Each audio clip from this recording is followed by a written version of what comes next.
Mind five academy में आज बाल विकास की क्लास लेकर आए हैं, तो सभी लोग जुड़ जाएं जल्दी से। सीटेट एग्ज़ाम में जो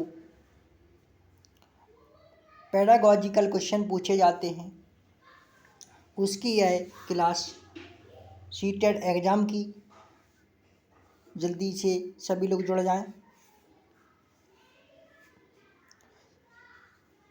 तो पहला क्वेश्चन है, बुद्धि समावेश करती है। बुद्धि समावेश करती है किसका? अपसारी चिंतन, अभिसारी चिंतन, समालोचित चिंतन, विचारशील चिंतन। किसका करती है बुद्धि समावेश?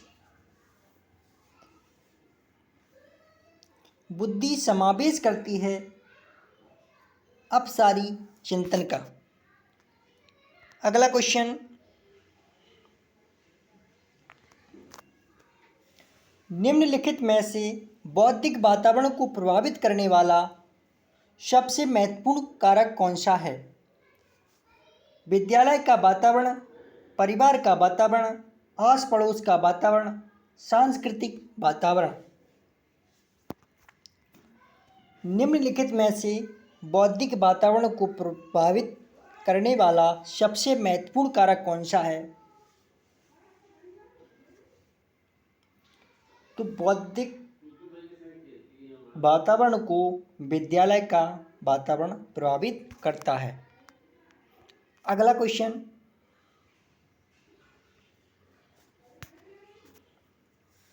बुद्धि लब्धि या आईक्यू की अवधारणा दी गई थी। गैल्टन के द्वारा, बिने के द्वारा, स्टर्न के द्वारा, टर्मेन के द्वारा।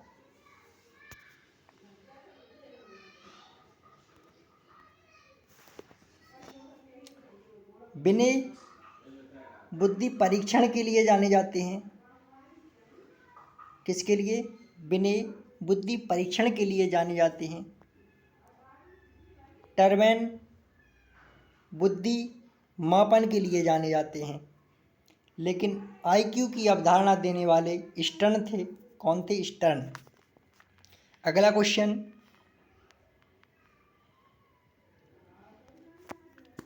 मानसिक आयु का संप्रत्यय सबसे पहले किसने बताया?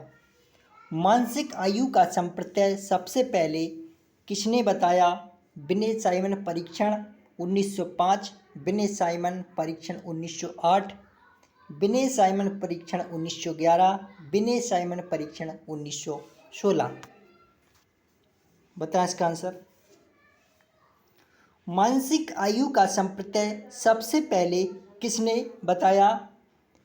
बिने साइमन परीक्षण 1908 में हुआ। अगला क्वेश्चन,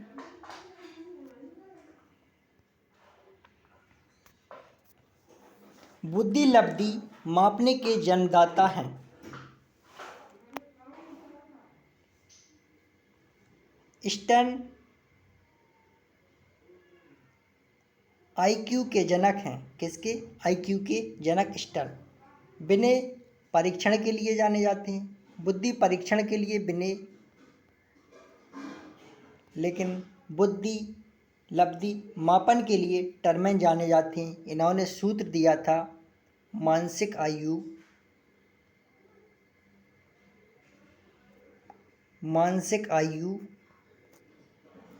बटे वास्तविक आयु गुणा 100। ये सूत्र दिया था बुद्धि लब्धि मापने के लिए। अगला क्वेश्चन, किसने सबसे पहले बुद्धि परीक्षण का निर्माण किया? बुद्धि परीक्षण का निर्माण सबसे पहले किसने किया? डेविड बेसलर, अल्फ्रेड बिने, Charles Edward Spearman, Robert Sternberg. किसने सबसे पहले बुद्धि परीक्षण का निर्माण किया? बुद्धि परीक्षण के लिए अल्फ्रेड बिने जाने जाते हैं। कौन जाने जाते हैं? अल्फ्रेड बिने। और रॉबर्ट स्टर्न आईक्यू के जनक माने जाते हैं। इन्होंने सूत्र दिया था MA/CA। तो इसका आंसर अल्फ्रेड बिने। अगला क्वेश्चन, एक बच्चे की आयु 12 वर्ष तथा बुद्धि लब्धि 75 है, उसकी मानसिक आयु होगी, बताएं। 8 वर्ष होगी, 9 वर्ष होगी, 10 वर्ष होगी, 12 वर्ष होगी।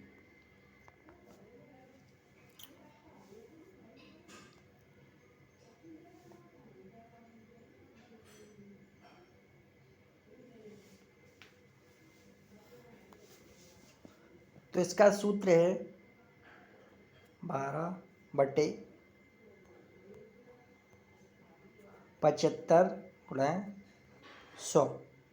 25 से 3 बार, 25 से 4 बार, 4 से 3 बार, 3 त्रिकोण 9 वर्ष उसकी मानसिक आयु होगी। अगला क्वेश्चन,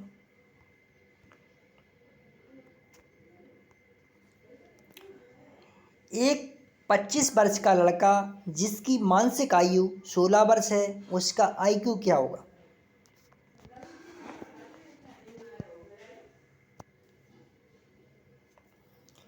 एक 25 वर्ष का लड़का जिसकी मानसिक आयु 16 वर्ष है, उसका IQ क्या होगा?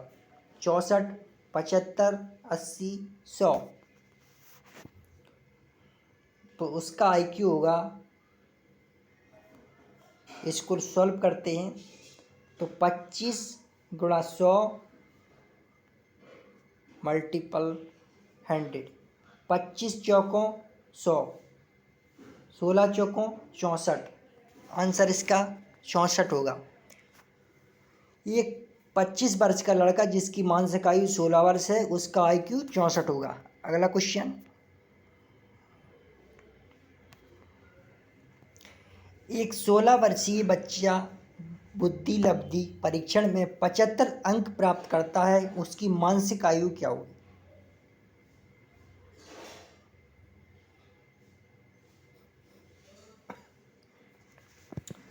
15, 12, 8, 14 कितनी होगी इसकी?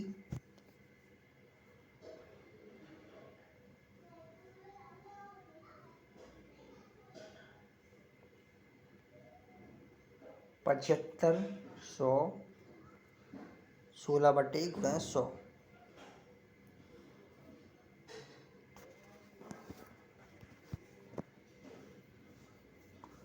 25 से 3 बार, 25 से 4 बार, 4 से 4, तो 4 तिया 12। कितनी होगी इसकी मानसिक आयु? होगी 12 वर्ष। अगला क्वेश्चन,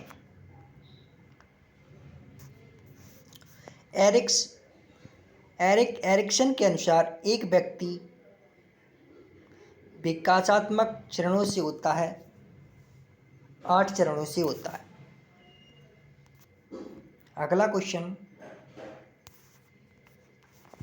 मनोसामाजिक विकास का अंतिम चरण है पहचान बनाम भ्रम, विश्वास बनाम अविश्वास, उदारता बनाम ठहराव, अखंडता बनाम निराशा।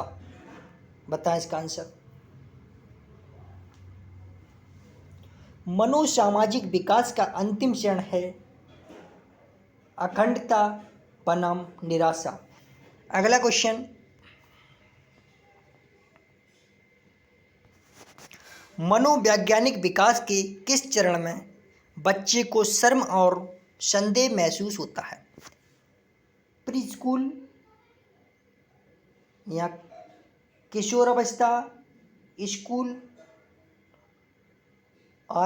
शुरुआती बाल्यावस्था। बताएं क्या होगा इसका आंसर। मनोवैज्ञानिक विकास के किस चरण में बच्चे को शर्म और संदेह महसूस होता है? मनोवैज्ञानिक विकास के किस चरण में बच्चे को शर्म और संदेह महसूस होता है? तो प्री स्कूल में, किसमें? प्री स्कूल में संदेह और शर्म महसूस होता है। अगला क्वेश्चन, निम्नलिखित में से कौन व्यक्तित्व का प्रक्षेपी परीक्षण नहीं है? रोरसा स्याही धब्बा परीक्षण, टीएटी शब्द सहचर परीक्षण, 16 पीएफ परीक्षण। व्यक्तित्व का प्रक्षेपी परीक्षण नहीं है। कौन सा नहीं है? निम्नलिखित में से कौन सा व्यक्तित्व का प्रक्षेपी परीक्षण नहीं है? रोरसा स्याही धब्बा परीक्षण और टीएटी परीक्षण, शब्द सहचर परीक्षण, ये तीनों होते हैं, लेकिन पीएफ परीक्षण 16 पीएफ परीक्षण ये व्यक्तित्व का प्रक्षेपी परीक्षण नहीं है।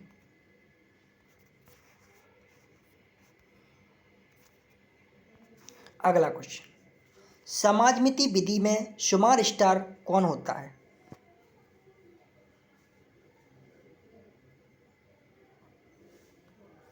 जिस व्यक्ति को अधिकतम लोग पसंद करें, जिसे बहुआयामी द्वारा चुना जाए। बताए कौन सा होगा इसका आंसर? समाजमिति विधि में सुपरस्टार कौन होता है? समाजमिति विधि में सुपरस्टार कौन होता है? जिस व्यक्ति को अधिकतम लोग पसंद करें। अगला क्वेश्चन, रोरसा इंक प्लॉट टेस्ट जो कि एक व्यक्तित्व परीक्षण विधि है, किसके या किसने निर्मित किया? Eysenck, Allport, Hermann Rorschach, Jean पियाजे।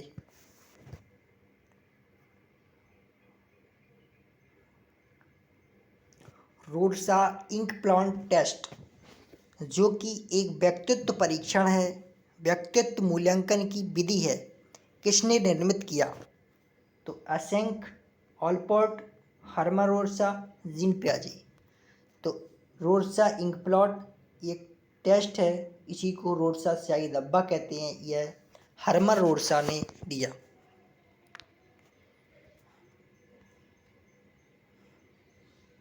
अगला क्वेश्चन,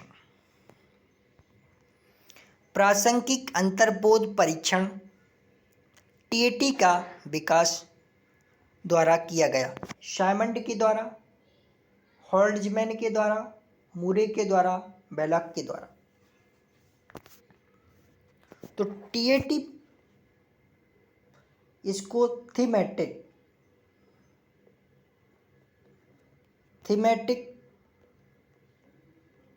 अपरसेप्शन टेस्ट कहते हैं। क्या कहते हैं? Thematic apperception test. और इसमें कुल 30 कार्ड होते हैं, जिसमें 10 महिलाएं, 10 पुरुष और 10 में दोनों। इसमें कितने कार्ड होते हैं? 30 कार्ड होते हैं, जिसमें 10 में महिलाएं, 10 में पुरुष और 10 में दोनों होते हैं।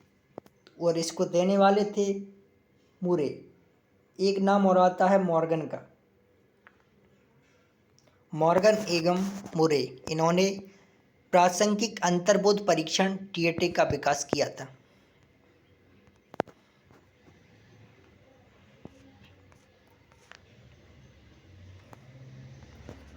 बाल अंतर्बोध अपरसेप्शन परीक्षण का निर्माण किसने किया?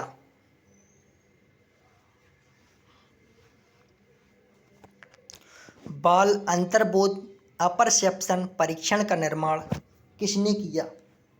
बाल अंतर्बोध अपरसेप्शन परीक्षण का निर्माण किसने किया था? मरे, बेलॉक, रॉबर्ट रोजनविंग।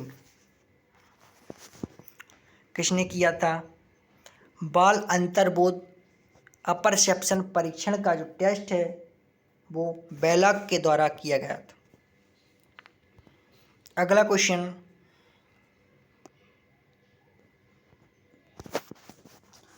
प्रासंगिक अंतर्बोध परीक्षण टीएटी व्यक्तित्व को मापने की एक आत्मनिष्ठ तकनीक है, वस्तुनिष्ठ तकनीक है, प्रक्षेपी तकनीक है, प्रयोगात्मक तकनीक है। कौन सी है? प्रासंगिक अंतर्बोध परीक्षण टीएटी व्यक्तित्व को मापने की एक प्रक्षेपीय तकनीक है। कौन सी है? प्रक्षेपीय तकनीक। अगला क्वेश्चन,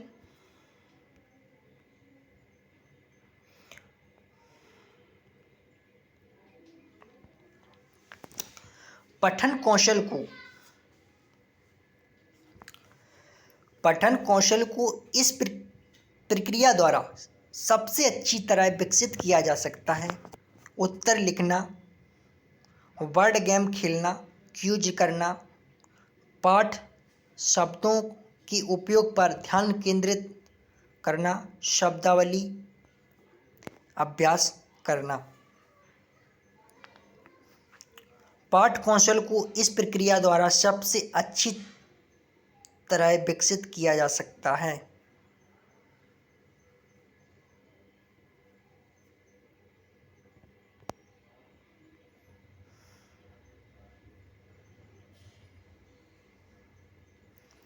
पठन कौशल को इस प्रक्रिया द्वारा सबसे अच्छी तरह विकसित किया जा सकता है।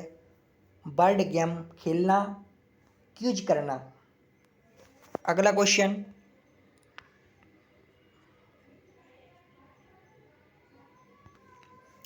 भाषा के अर्जन एवं विकास के लिए सर्वाधिक संवेदनशील अवधि कौन सी है? भाषा के अर्जन एवं विकास के लिए सर्वाधिक संवेदनशील अवधि कौन सी है? मध्य बाल्यावस्था, किशोरावस्था, जन्म पूर्व अवधि, प्रारंभिक बाल्यावस्था।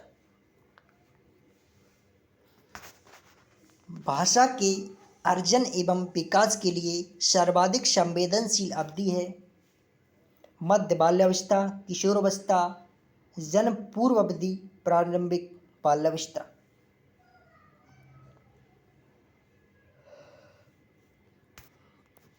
भाषा अर्जन एवं विकास के लिए सर्वाधिक संवेदनशील अवधि है प्रारंभिक बाल्यावस्था।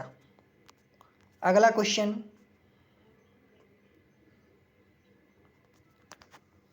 सामान्य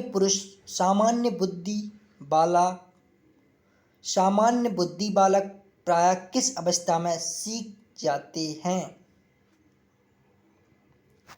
सामान्य बुद्धि बालक प्रायः किस अवस्था में सीख या बोल सकते हैं या जाते हैं? 11 माह, 16 माह, 34 माह, 51 माह। सामान्य बुद्धि बालक प्रायः किस अवस्था में बोलना सीख जाते हैं?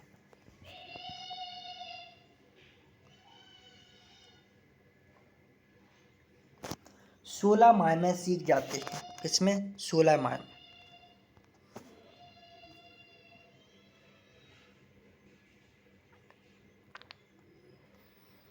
अगला क्वेश्चन, दूसरे वर्ष में अंत तक शिशु का शब्द भंडार हो जाता है 100 शब्द, 60 शब्द, 50 शब्द, 10 शब्द।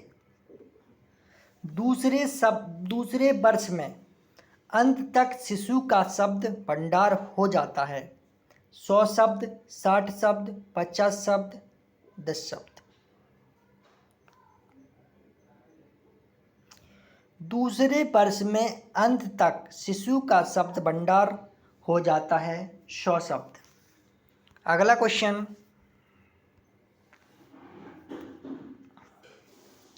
हिंदी अक्षरों को बालक किस उम्र में पहचानने लगते हैं? 3 वर्ष की आयु में, 4 वर्ष की आयु में, 5 वर्ष की आयु में, 6 वर्ष की आयु में। हिंदी अक्षरों को बालक किस उम्र में पहचानने लगते हैं?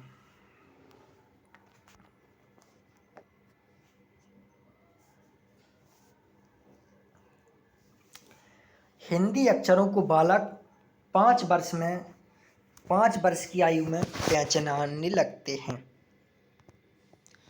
अगला क्वेश्चन, कक्षा 1 में बच्चों की भाषा कौशल का विकास क्रम में होना चाहिए। सुनना, बोलना, पढ़ना, लिखना, लिखना, पढ़ना, सुनना, बोलना, सुनना, लिखना, बोलना, पढ़ना, लिखना, बोलना, पढ़ना, लिखना, पढ़ना, सुनना, किस में होना चाहिए? तो कक्षा 1 में बच्चों की भाषा कौशल का विकास क्रम में होना चाहिए। किस क्रम में होना चाहिए? कक्षा 1 में बच्चों की भाषा विकास का क्रम पहले सुनना, फिर बोलना, फिर पढ़ना, फिर लिखना। आंसर इसका ए करेक्ट। अगला क्वेश्चन,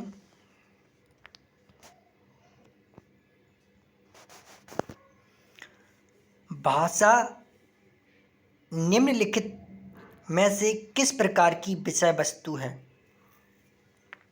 श्रवण, रूढ़िवादी, दृश्य, सांकेतिक।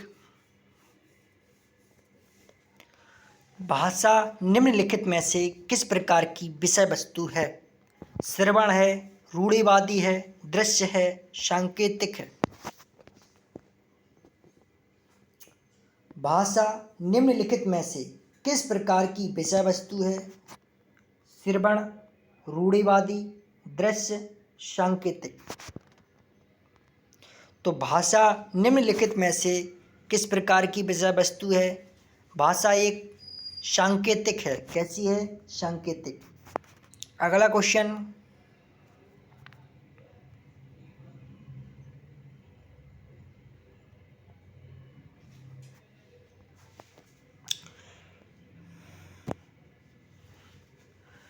इनमें से कौन मनोवैज्ञानिक भाषा विकास से संबंध है? पावलोव, बिने, मास्लो। पावलोव एक अनुकूलित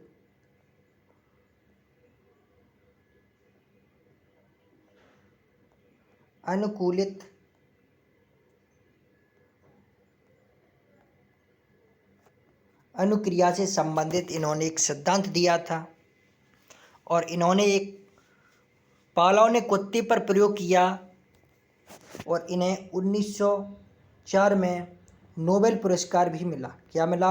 नोबेल पुरस्कार।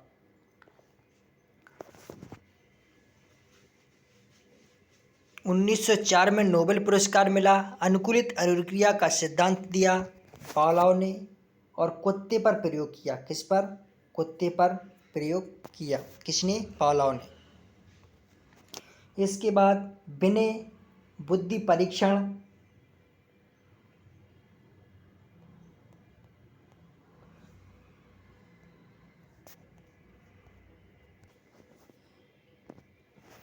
बिने बुद्धि परीक्षण के लिए जाने जाते हैं। किसके लिए?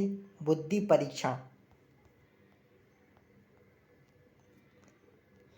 बिने बुद्धि परीक्षण के लिए जाने जाते हैं। और चॉम्स्की ने भाषा विकास का सिद्धांत दिया। कैसा? भाषा विकास का सिद्धांत दिया। अब्राहम मास्लो एक मानवतावादी वैज्ञानिक हैं। कैसे हैं? मानवतावादी। तो आंसर इसका है चॉम्स्की। भाषा विकास से संबंधित हैं चॉम्स्की। अगला क्वेश्चन,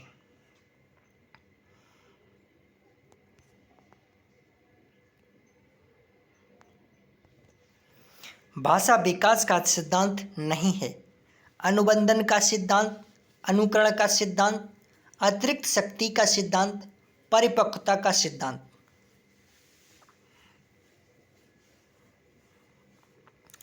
भाषा विकास का सिद्धांत नहीं है।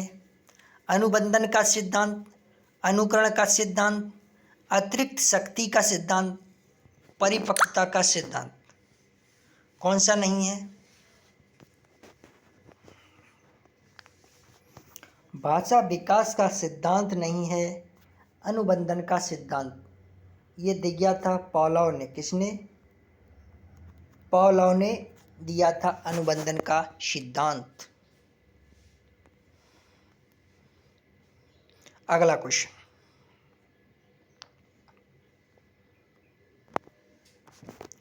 निम्नलिखित में से कौन से युग्म के सही होने की संभावना सबसे कम है?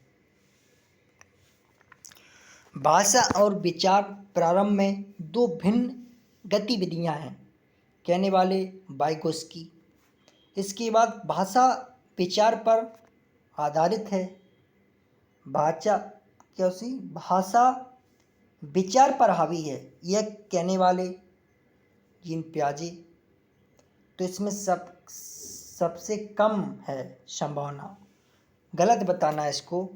तो भाषा वातावरण में एक उद्दीपक है, तो ये उद्दीपक है, स्किनर ने नहीं कहा, ये थॉर्नडाइक का कथन। किसका है? थॉर्नडाइक का। बच्चे भाषा के बारे में निश्चित ज्ञान याद के साथ प्रवेश करते हैं। ये भी सही है, ये भी सही है, ये भी सही है, लेकिन गलत कौन सा है? सी। भाषा वातावरण में एक उद्दीपक है। बीएफ स्किनर ने नहीं, ये थॉर्नडाइक ने कहा था। तो आंसर इसका सी। अगला क्वेश्चन,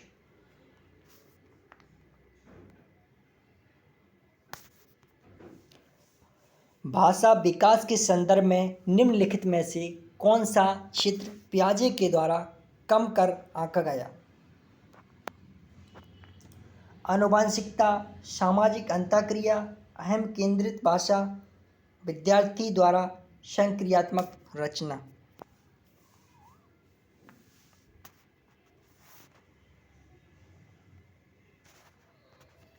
भाषा विकास के संदर्भ में निम्नलिखित में कौन सा क्षेत्र पियाजे के द्वारा कम कर आंका जाता है? विद्यार्थी द्वारा संक्रियात्मक रचना, ये सही है। अहम केंद्रित भाषा, ये भी सही है। आनुवांशिकता, ये भी सही है। लेकिन सामाजिक अंतःक्रिया, ये वाइगोस्की का कथन है। किसका? वाइगोस्की। यह कथन वाइगोस्की का है। आंसर इसका बी। अगला क्वेश्चन,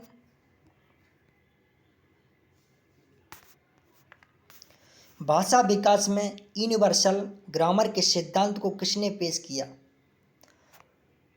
पियाजे ने, वाइगोस्की ने, स्किनर ने, चॉम्स्की ने। पियाजे संज्ञानात्मक, किसके लिए? संज्ञानात्मक विकास के लिए पियाजे जाने जाते हैं। लेकिन सामाजिक विकास, सामाजिक सांस्कृतिक के लिए वाइगोस्की। क्रिया प्रसूत अनुबंधन, क्रिया प्रसूत अनुबंधन के लिए स्किनर जाने जाते हैं। भाषा विकास के लिए चॉम्स्की। कौन है भाषा विकास के लिए? चॉम्स्की। आंसर इसका टी। अगला क्वेश्चन,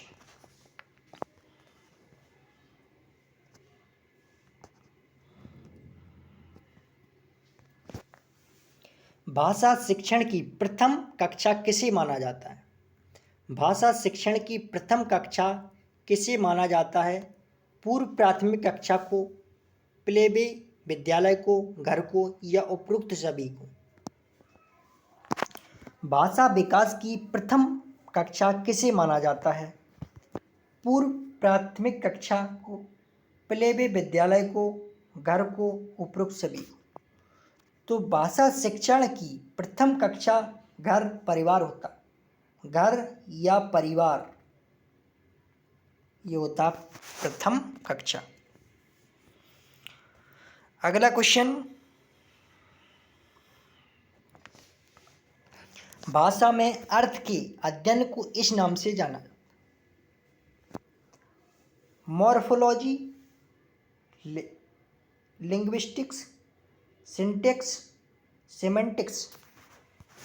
भाषा में अर्थ के अध्ययन को इस नाम से जाना जाता है। भाषा में अर्थ के अध्ययन को जाना जाता है मॉर्फोलॉजी या फिर लिंग्विस्टिक्स, सेंटिक्स, सेमेंटिक्स। तो भाषा में अर्थ के अध्ययन को जाना जाता है सेमेंटिक्स। अगला क्वेश्चन,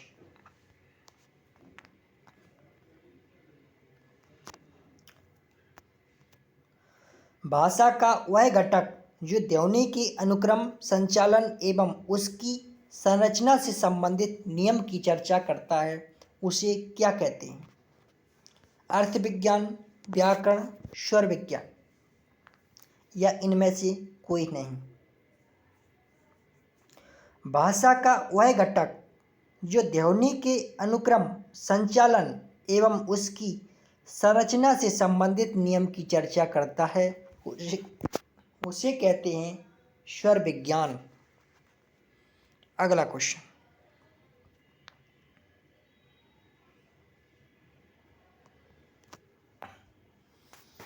भाषा के अर्थ की सबसे छोटी इकाई कौन सी है? भाषा के अर्थ की सबसे छोटी इकाई स्वनिम, सांकेतिक प्रयोग, वाक्य, रूपम। बताएं। भाषा के अर्थ की सबसे छोटी इकाई कौन सी होती है?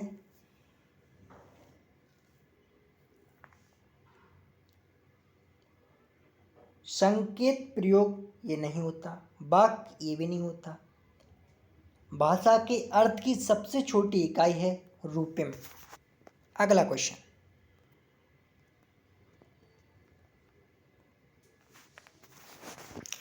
किस भाषा में अर्थ को दर्शाने वाली सबसे छोटी इकाई को कहा जाता है?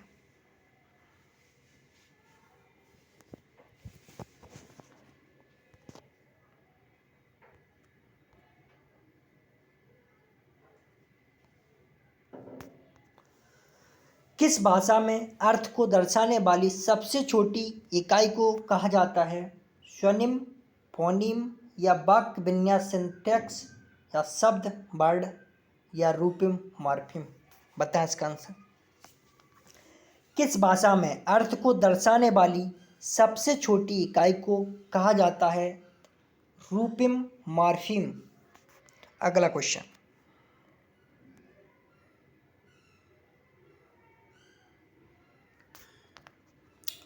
संक्षिप्त रूप जो कि विकास से संबंधित है व्याख्या करता है।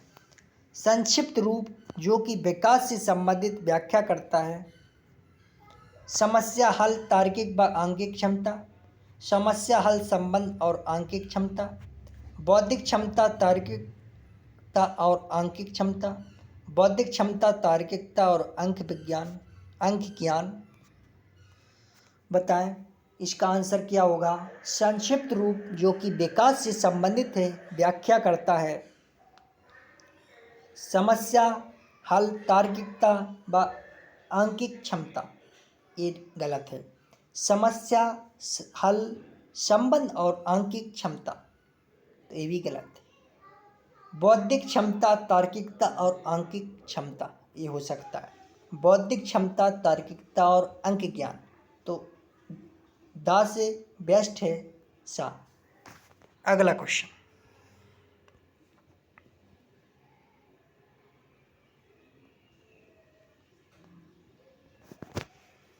विद्यार्थियों में संप्रत्यात्मक विकास को प्रोत्साहन देने के लिए निम्नलिखित में से कौन सी विधि सबसे गलत है?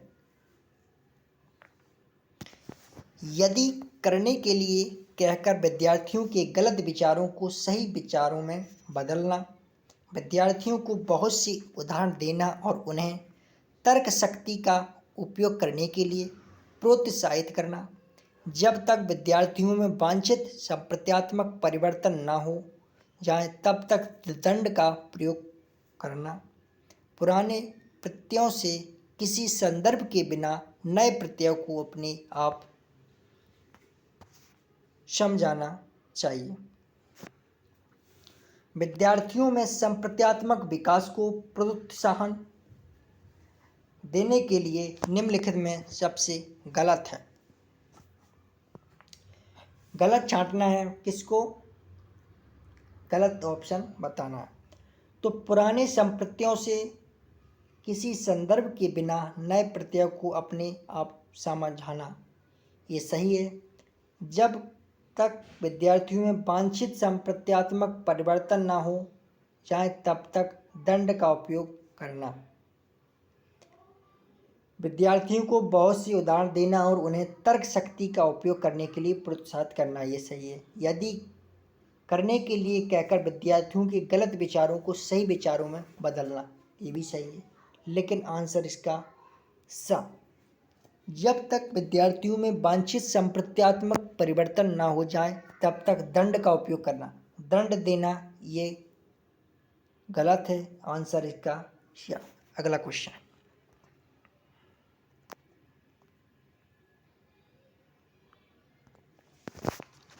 विद्यार्थियों में प्रत्यय निर्माण के लिए शिक्षक। विद्यार्थियों में प्रत्यय निर्माण के लिए शिक्षक की शिक्षण विधि सरल से जटिल की ओर होनी चाहिए। विद्यार्थियों को व्यापक अनुभव का अवसर प्रदान करना चाहिए।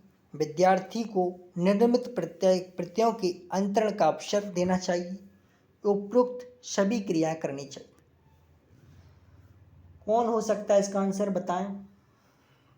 विद्यार्थियों में प्रत्यय निर्माण के लिए शिक्षक शिक्षण विधि सरल से जटिल की ओर होनी चाहिए, सही है। विद्यार्थियों को व्यापक अनुभव का अवसर होना चाहिए, ये भी सही है। विद्यार्थी को निर्मित प्रत्ययों के अंतरण का अवसर होना चाहिए, ये भी सही है। आंसर इसका उपयुक्त सभी।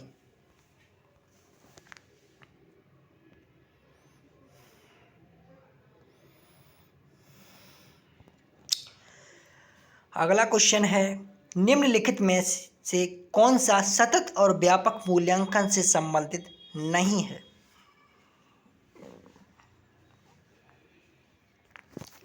निम्नलिखित में से कौन सा सतत और व्यापक मूल्यांकन से संबंधित नहीं है?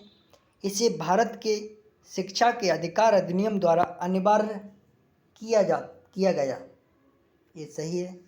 यह शिक्षण अधिगम प्रक्रिया का एक अभिन्न अंग है। यह विभिन्न शिक्षा क्षेत्रों में बच्चे की उपलब्धि पर केंद्रित है।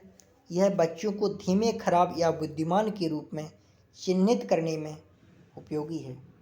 तो ये भी सही है, ये भी सही है, लेकिन ये गलत है। तो बताना क्या था कि नहीं है, संबंधित नहीं है। तो आंसर इसका होगा द। अगला क्वेश्चन,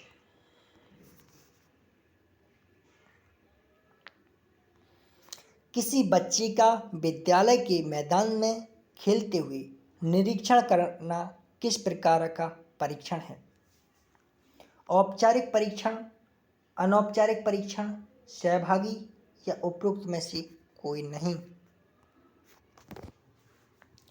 किसी बच्चे का विद्यालय के मैदान में खेलते हुए निरीक्षण करना किस प्रकार का निरीक्षण है?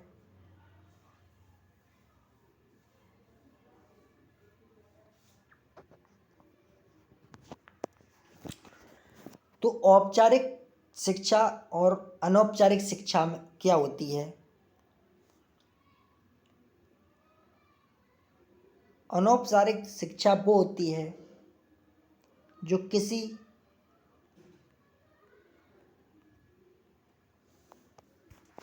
अनौपचारिक शिक्षा किसी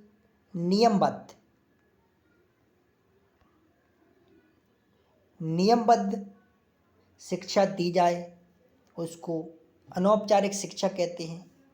औपचारिक शिक्षा खुली छूट दी जाए उसे औपचारिक शिक्षा कहते हैं। और किसी नियमबद्ध दायरे में शिक्षा दी जाए उसे अनौपचारिक शिक्षा कहते हैं। तो अनौपचारिक शिक्षा विद्यालय में कौन सी शिक्षा दी जाती है? तो अनौपचारिक। विद्यालय का मैदान है इसलिए अनौपचारिक शिक्षा। अगला क्वेश्चन, छात्र की प्रयोगात्मक दक्षता के आकलन का यथोचित रूप है। छात्र की प्रयोगात्मक दक्षता के आकलन का यथोचित रूप है। छात्र की प्रयोगात्मक दक्षता के आकलन का यथोचित रूप है साक्षात्कार, अवलोकन, प्रश्नावली, लिखित परीक्षा। छात्र की प्रयोगात्मक दक्षता का आकलन यथोचित अवलोकन है। कौन सा? अवलोकन। नहीं, एक बार देखते हैं इसे। छात्र की प्रयोगात्मक दक्षता का आकलन यथोचित है साक्षात्कार, अवलोकन, प्रश्नावली, लिखित परीक्षा। सही है, अवलोकन है इसका। अगला क्वेश्चन।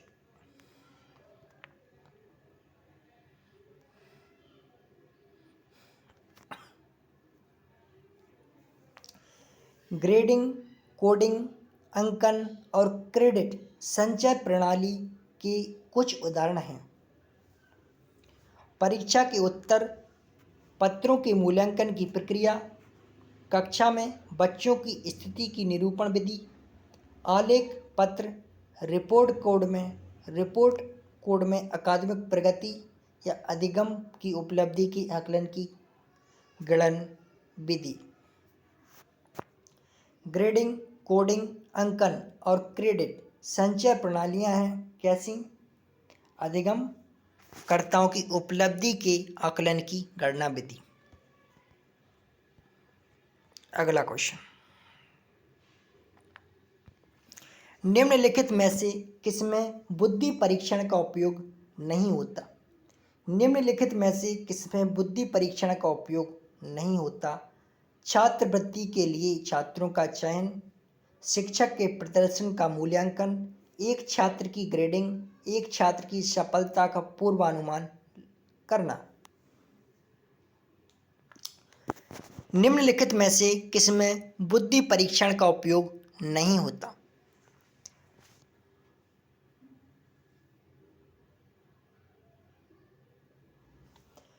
एक छात्र की सफलता का पूर्वानुमान इसमें होता है, एक छात्र की ग्रेडिंग इसमें भी होता है, शिक्षक के प्रदर्शन का मूल्यांकन इसमें भी होता है, लेकिन छात्रवृत्ति के लिए छात्रों का चयन इसमें बुद्धि का परीक्षण नहीं होता है, न इसमें कोई बुद्धि परीक्षण किया जा रहा है। आंसर इसका ए। अगला क्वेश्चन।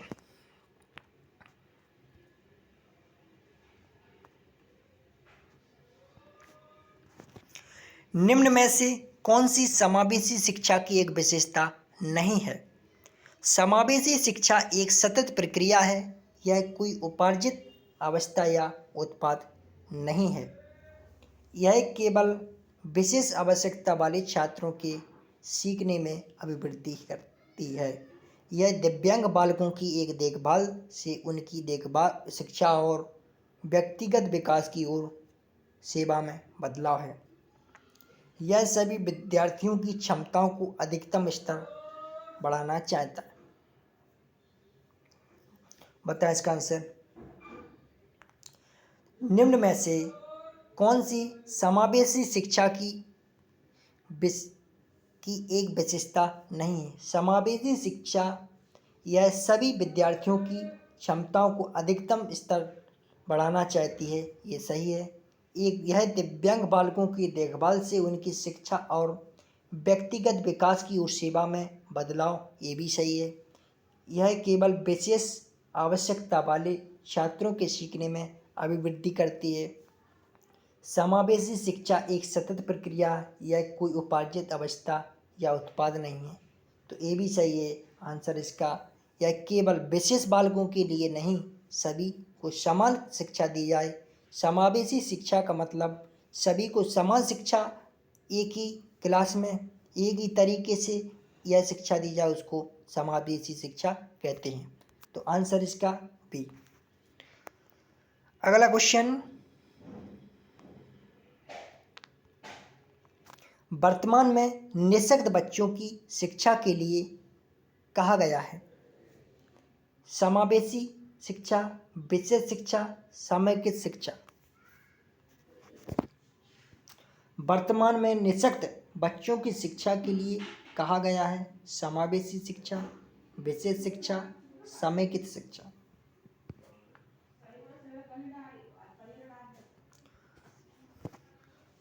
वर्तमान में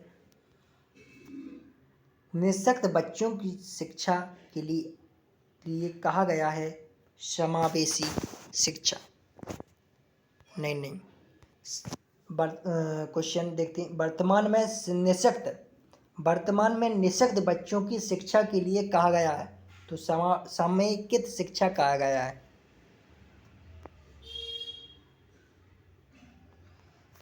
अगला क्वेश्चन, समावेशी शिक्षा कैसी शिक्षा है? हाशिए पर स्थित वर्गों से शिक्षकों को समेकित करने से संबंधित है, या कक्षा में विविधता का उत्सव मनाती है, दाखिले संबंधी कठोर प्रक्रियाओं को बढ़ावा देती है, या तथ्यों की शिक्षा मतारोपण से संबंधित है? बताएं इसका आंसर। समावेशी शिक्षा तथ्यों की शिक्षा मतारोपण से संबंधित है, तो ये गलत है। दाखिले संबंधी कठोर प्रक्रियाओं को बढ़ावा देती है, ये भी गलत है। हाशिए पर स्थित वर्गों से शिक्षकों पर सम्मिलित करने से संबंधित है, ये भी गलत है। आंसर इसका है कक्षा में विविधता का उत्सव मनाती है समावेशी शिक्षा। अगला क्वेश्चन,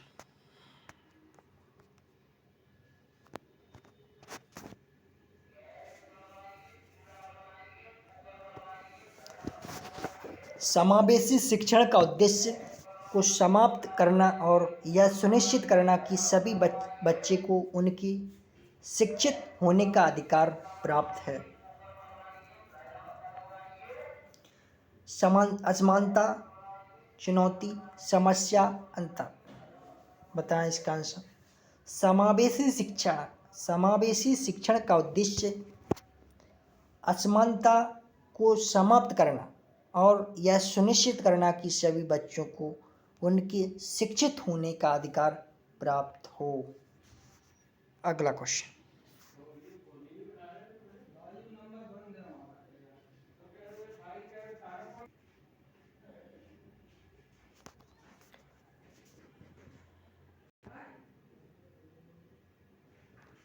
बीसवीं शताब्दी के पहले छमाई के दौरान छात्रों जिनकी पहचान विशेष आवश्यकता रखने वालों के रूप में की गई थी, उन्हें स्कूलों में कुछ या कोई विशेष सेवा नहीं मिली थी। औसत से अधिक, असाधारण, मानसिक रूप से मंद या गरीब। 20वीं शताब्दी के पहले छमाई के दौरान छात्रों जिनकी पहचान विशेष आवश्यकता रखने वालों के रूप में की गई थी, उन्हें स्कूलों में कुछ या कोई विशेष सेवा नहीं मिली थी। औसत से अधिक या असाधारण, औसत से अधिक, असाधारण, मानसिक रूप से मंद या गरीब। बता इसका आंसर। 20वीं शताब्दी के पहले छमाई के दौरान छात्रों जिनकी पहचान विशेष आवश्यकता रखने वालों के रूप में की गई थी, उन्हें स्कूलों में कुछ या कोई विशेष सेवा नहीं मिली थी, मानसिक रूप से मंद होने के कारण।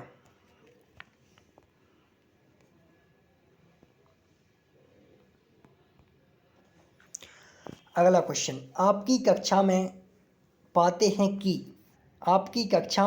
हैं कि पढ़ाई में लंबे अंतराल के कारण कुछ विद्यार्थी एक प्रसंग को नहीं समझ पा रहे हैं। आप क्या करेंगे? उन लोगों की मदद के लिए अतिरिक्त कक्षाओं की व्यवस्था, अभिभावकों से कहेंगे कि घर पर मदद की व्यवस्था करें, अपनी कक्षा को जारी रखें, प्रधानाचार्य से मदद लें। बताएं इसका आंसर।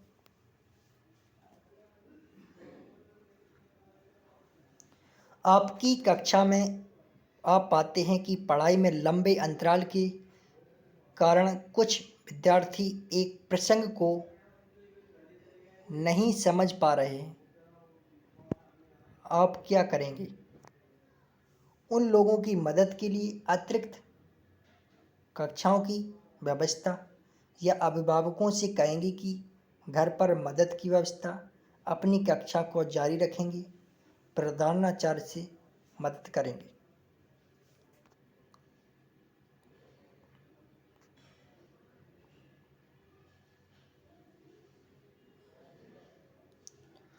अपनी कक्षा को जारी रखेंगे, ये सबसे बेस्ट आंसर। अगला क्वेश्चन, समावेशी शिक्षा के सिद्धांत पर आधारित है। सामाजिक संतुलन, समता एवं समान अवसर, सामाजिक अस्तित्व एवं वैश्वीकरण, विश्वबद्धता।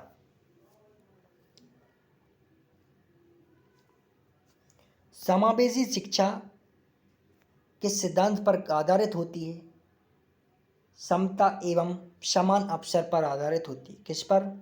समावेशी शिक्षा समता एवं समान अवसर के सिद्धांत पर आधारित है।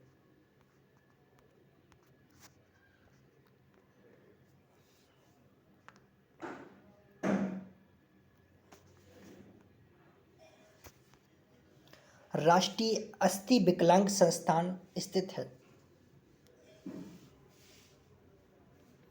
देहरादून में, मुंबई में, कोलकाता में, सिकंदराबाद में।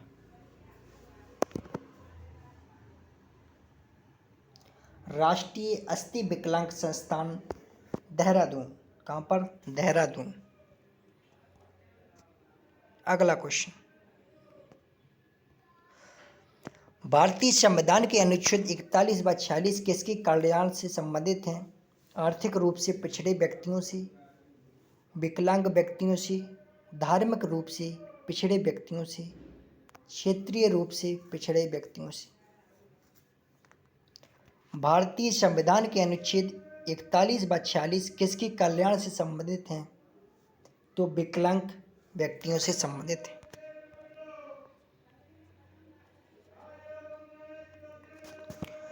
दिव्यांगजन अधिकार अधिनियम वर्ष में लागू हुआ 1992, 1995, 1999, 2016 में। तो दिव्यांग अधिकार अधिनियम 2016 में लागू हुआ।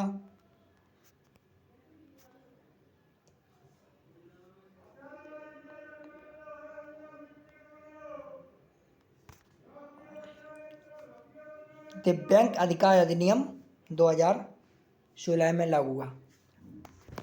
अभी तक आप लोगों ने चैनल को सब्सक्राइब नहीं किया तो चैनल को सब्सक्राइब कर लेना। माइंड 5 अकेडमी चैनल, यहाँ पर सीटेट के बैच प्रारंभ हो गए हैं।